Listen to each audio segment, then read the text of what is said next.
welcome Sonja Pierer from Intel on stage.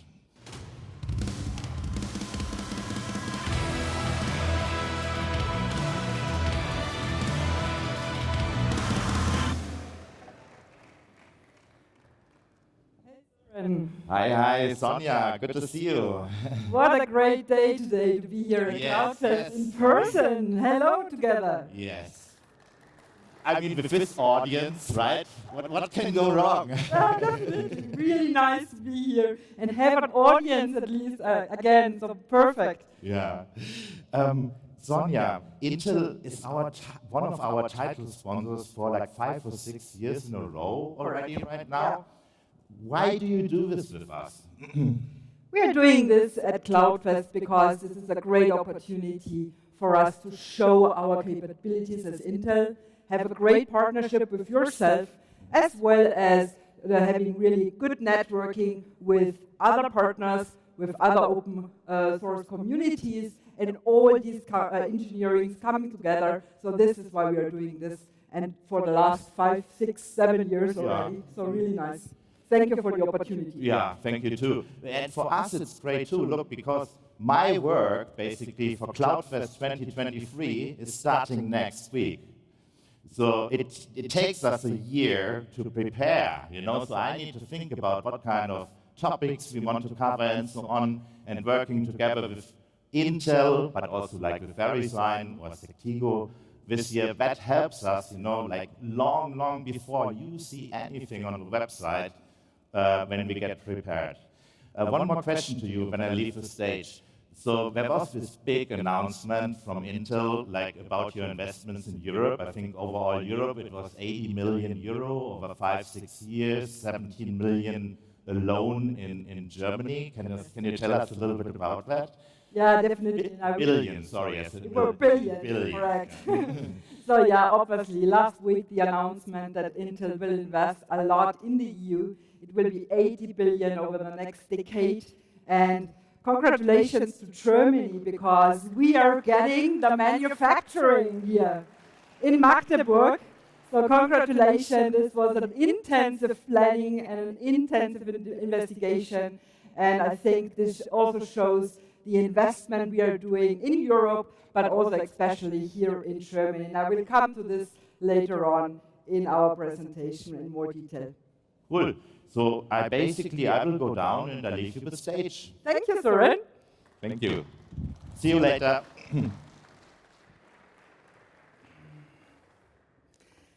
So I was really happy about having this CloudFest in person.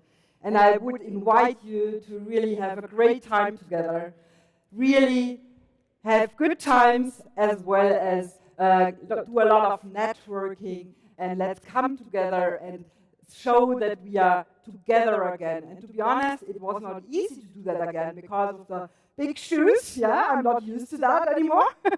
As well as having really trousers. You saw in the entrance that we are not having a video Zoom anymore. It's really in person again, and this is what we were really happy about. So technology has been more important to humanity, as we all know. And there is a driving need for more computing, and semiconductors are really the underlying technology for this transformation. In this landscape of a really rapid digital disruption, the cloud has become very, very important. And it's not about what we are doing with the cloud, it's also about how we are building and operating the clouds. This is what we will talk about.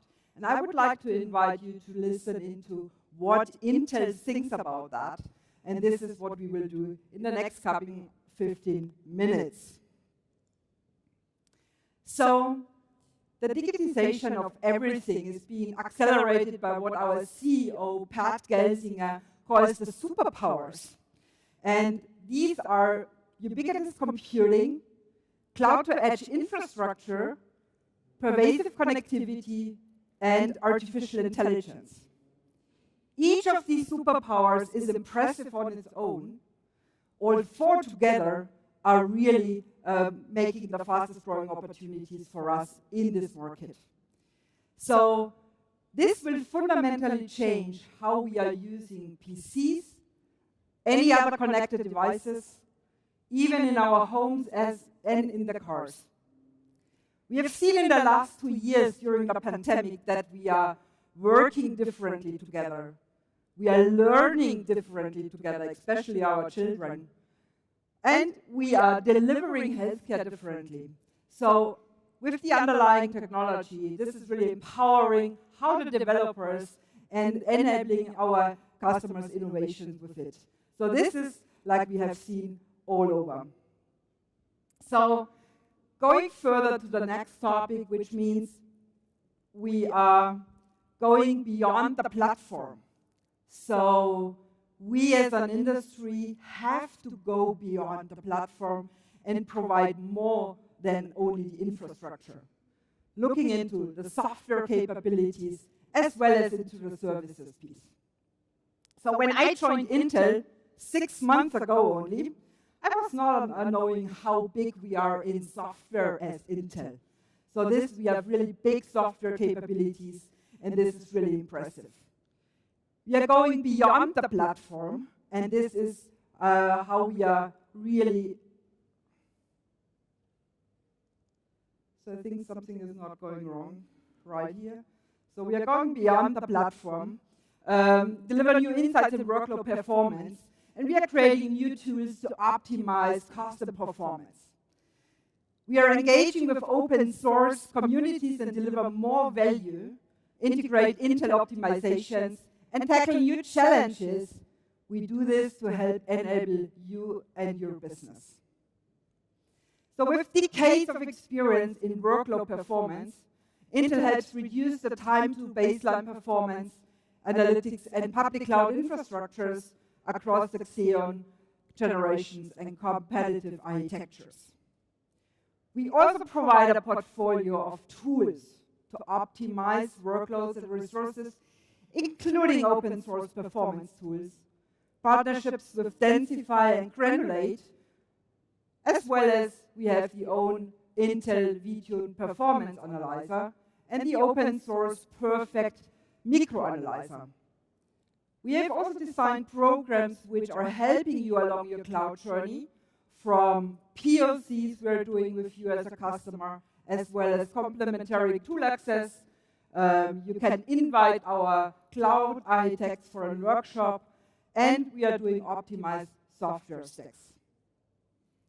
Intel has a deep co-engineering relationship across the ISV partnership, and we have been the top contributor to Linux for a decade already, as well as we have other important communities such as the Cloud Computing Foundation, which we are working intensively with. So what's inside the cloud matters. Services is critical as part of the cloud strategy, and Intel is really going beyond the platform, collaborating with cloud customers and achieve the best price and performance advantage. Security is obviously another very important topic within clouds. And as we are seeing that more and more enterprises in different segments are going into the hyperscaler clouds, so into the public cloud, we need to look into how we are moving security also within these clouds. You all know you as a customer are collecting personal data from your customers, so you're still, with the regularity frameworks and especially the GDPR, you're still reliable and responsible for what you are doing with the data, even if the data is at the hyperscaler.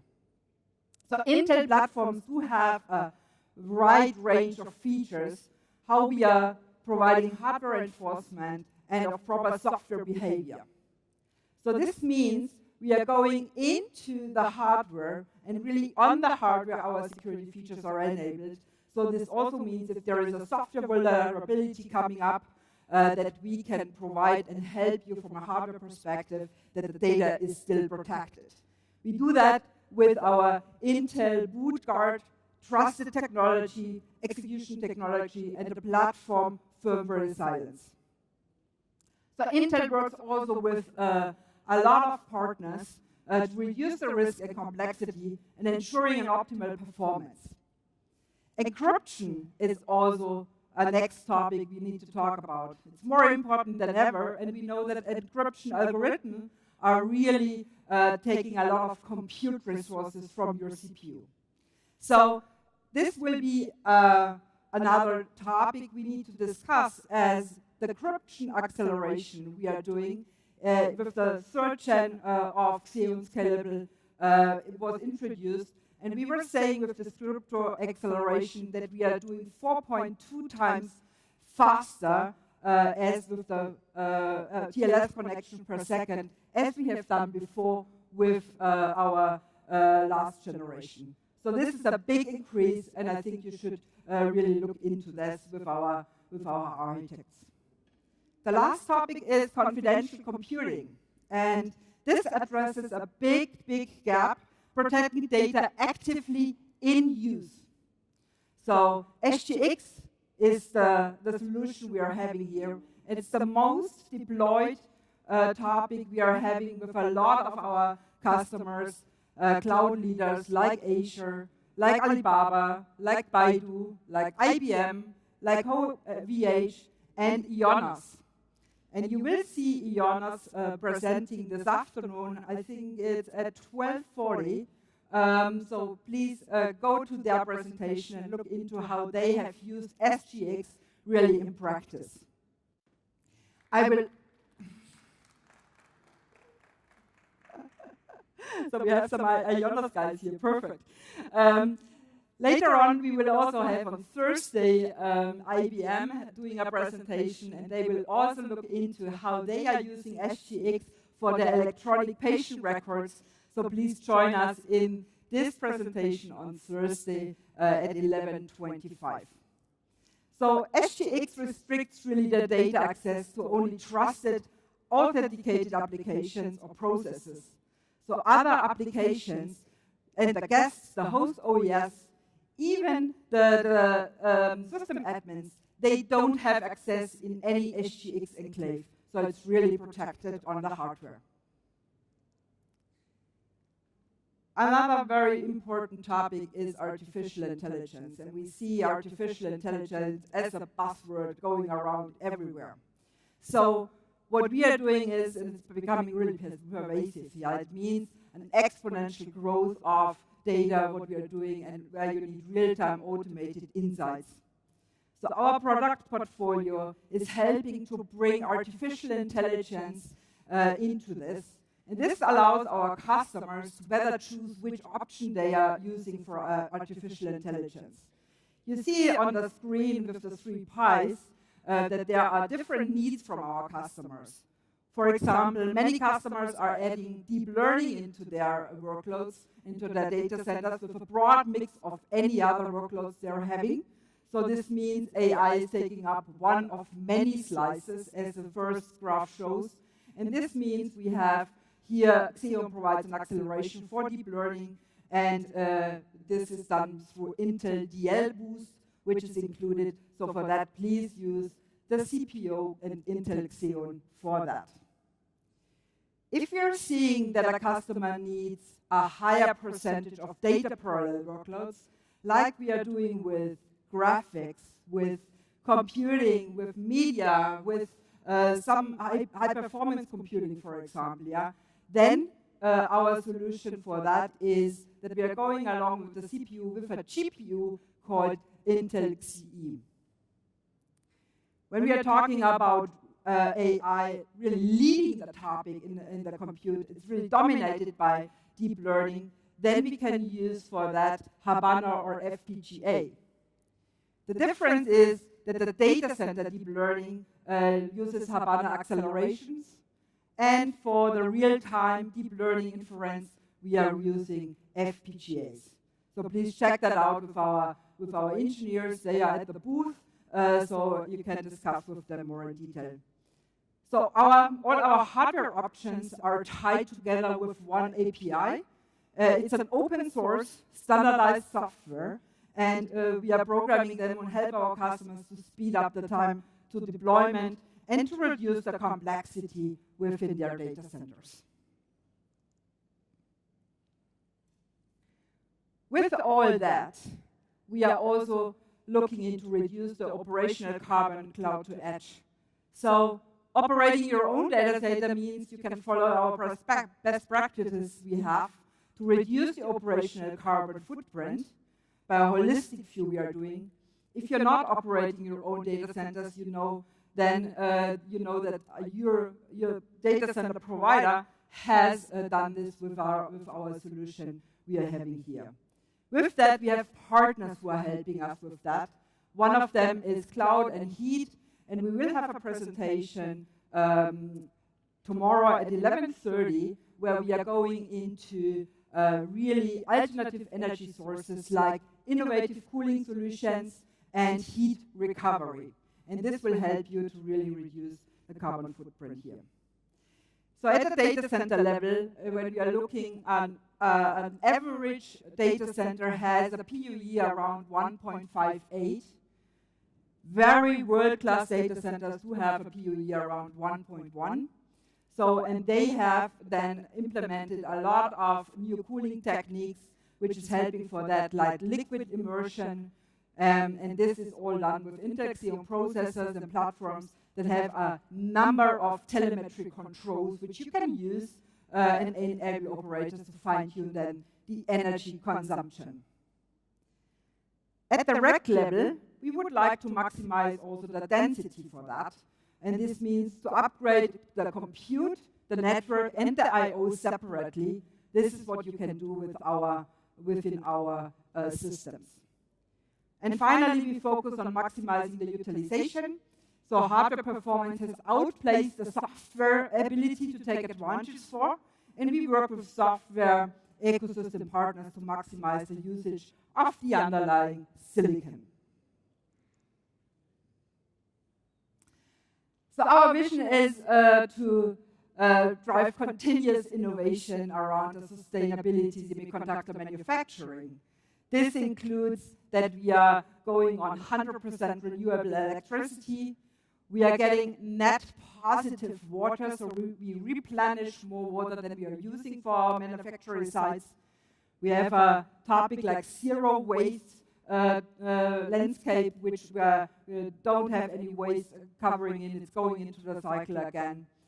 And one other topic is that we geographically balance our manufacturing, and this is done with the last announcements in the US. It was Ohio. In EU, it was now Germany, Magdeburg. So this means we have that manufacturing sites around the globe, and this is really, I think, a very good thing if you're thinking about all the shortages we have seen over the last couple of quarters and years.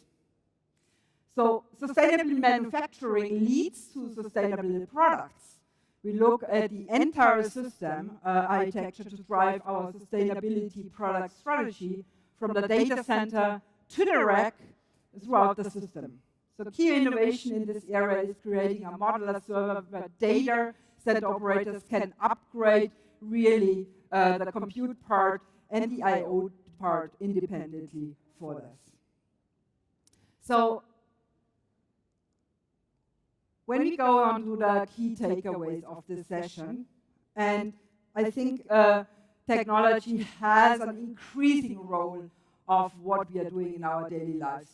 We went through how the new challenges emerge as the world becomes just more digital and how we are going through that.